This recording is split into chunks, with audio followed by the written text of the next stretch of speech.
தருணிகாவோட பொண்ணு ஸ்கூல் மொட்டை மாடியில் போய் உட்காந்துட்டு இருந்திருப்பாங்க. பிரின்சிபல் அவள் சூசைட்க்கு கூட ட்ரை பண்ணியிருக்கலாம். எங்களுக்கு இதெல்லாம் தேவையில்லாத பிரச்சனைன்னு சொல்கிறாங்க.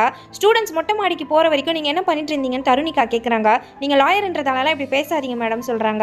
இல்லை நான் ஸ்டூடெண்ட்ஸோட நல்லதுக்கு தான் சொல்கிறேன்னு. அப்பாவோட வீடியோ வந்ததுலேருந்து ஃப்ரெண்ட்ஸ் யாருமே பேசியிருக்க மாட்டாங்க. அதனால தான் மொட்டை மாடியில் போய் தனியாக உட்காந்துட்டு இருந்திருப்பாங்க. தருணிகா ஆஃபீஸில் லாயர்ஸோட மீட்டிங் நடந்துட்டு இருக்கு. அப்போ பையன் கிட்ட இருந்து ஃபோன் கால் வருது. இவங்களுக்கு தெரிஞ்ச பையன் ஒருத்தனா ட்ரக் கேஸில் அரெஸ்ட் பண்ணிட்டதா சொல்கிறான். தருணிகா கூட வேலை செய்கிற ஸ்னேகாக்கு போலீஸை தெரிஞ்சிருக்கும். அதனால அந்த பையனை எந்த போலீஸ் ஸ்டேஷன்ல வச்சிருக்காங்கன்னு கண்டுபிடிச்சு சொல்றாங்க.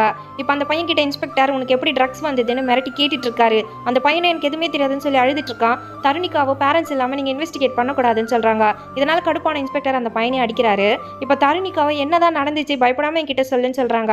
இந்த பையன் போர்டிங் ஸ்கூல்ல இருப்பான். இவனோட ஹாஸ்டல்ல மினிஸ்டரோட ரிலேட்டிவ் பையன் ஒருத்தன் ராகிங் பண்ணியிருப்பான். அதுல ஒரு பையன் இறந்தே போயிட்டு இருப்பான். ஆனா ஸ்கூலோட பேர் கெட்டு போக கூடாதுன்னு ஷவர்மா சாப்பிட்டு இறந்து போயிட்டதா கேஸை முடிச்சிருப்பாங்க. அந்த தப்பு பண்ண பையனையும் வெளிநாட்டுக்கு அனுப்பிட்டு இருப்பாங்க. இப்போ இவனும் நடந்த விஷயத்தெல்லாம் ஒரு லெட்டர் எழுதி போலீஸ்க்கு ஃபார்வர்ட் பண்ணணும்னு ஹாஸ்டல்ல இருக்க எல்லார்கிட்ட சைன் வாங்கியிருப்பான். இந்த விஷயம் மேனேஜ்மெண்ட் தெரிஞ்சிருக்கும். இவனோட அப்பாக்கு உடம்பு சரியில்லைன்னு கூட்டிட்டு வந்திருப்பாங்க. பத்த போலீஸ் ஸ்டேஷன்ல வந்து ட்ரக் கேஸ் போட்டுட்டு இருக்காங்க. இந்த பையன் மேல பொய்யான கேஸ் போட்டிருக்காங்கன்னு தெரிஞ்ச தருணிகாவை யார்கிட்டயும் இதை பத்தி சொல்லாதன்னு சொல்றாங்க. ஹஸ்பண்ட்னால தருணிகாவை இந்த கேஸ்ல சேர்க்க கூடாதுன்னு பேரண்ட்ஸ் நினைக்கிறாங்க. ஆனா அந்த பையனோ தருணிகா கிட்ட தான் நான் எல்லா விஷயத்தையும் சொல்லிட்டேன்னு சொல்றான். இப்போ இவங்களும் வேற வழி இல்லாம அவங்களே அட்வொகேட்டா கூப்பிட்டுக்கிறாங்க.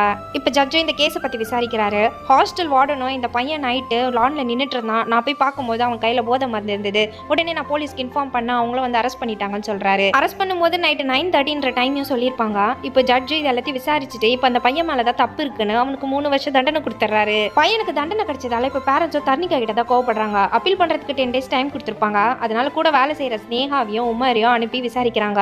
இப்போ ஹாஸ்டல்ல இருக்க 2 பசங்களும் ஃப்ரெண்டு மேல எந்த தப்புமே இல்லை நாங்க வந்து சாட்சி சொல்றேன்னு சொல்றாங்க. இப்போ வார்டன் சொன்ன லான்ல தான் ஹீரோயின் நின்று பார்த்துட்டு இருக்காங்க. திடீர்னு அவங்க மேல தண்ணி படுது. டெய்லி 9:15ல இருந்து 9:45 அங்க இருக்க செடிக்கெல்லாம் ஆட்டோமேட்டிக்கா தண்ணி பாய்ச்சுற மாதிரி செட் பண்ணியிருப்பாங்க.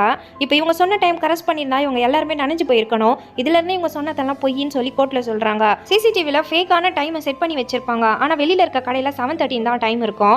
2 பசங்களும் சாட்சி சொல்றாங்க. அவங்க அப்பாக்கு அடிபட்டுருச்சுன்னு தான் போலீஸ் கூட்டிட்டு போனாரு. மற்றபடி அவங்க கிட்ட ட்ரக்ஸ் எல்லாம் இல்லைன்னு சொல்லிடுறாங்க. கோர்ட் இப்போ அந்த பையன் மேல தப்பு இல்லைன்னு ரிலீஸ் பண்ணிடுறாங்க.